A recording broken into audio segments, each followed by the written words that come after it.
I'm Ashley within Broadcast. Joining me is Stefan of DekTec. Hello. Hello, how are you today? Very good, thank you.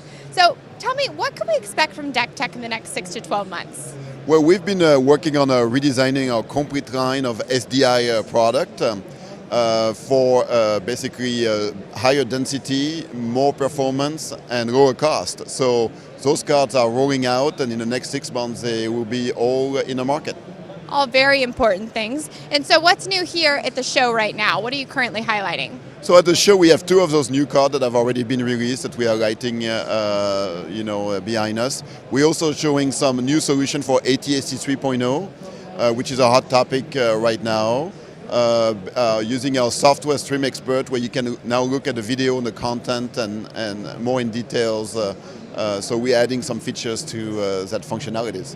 Very good. And along with these new products, did you face any challenges, whether it be designing or launching?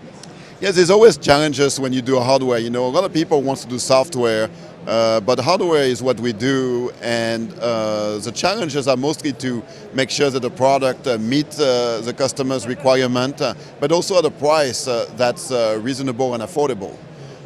And that's a big challenge for this industry because cost is coming down on everything. And so what territories are taking an interest in DekTec products?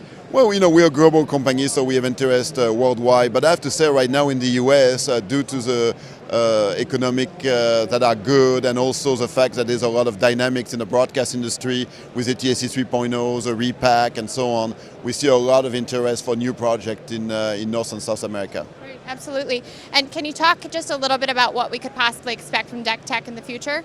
Yeah, so after we're done with our SDI line, we're going to focus more on IP. We understand IP is the future of this industry. We still think there's a lot of life in SDI, and that's why we're redoing our products right now. But we will work on 10 gigi and 25 gigi, and we already have those products in the works. And so I would expect by NAB we'll be able to really focus on that area and create some new interesting solutions for the market. Very nice. Well, we certainly look forward to that. And thank you so much for speaking with us today. Thank you, Ashley.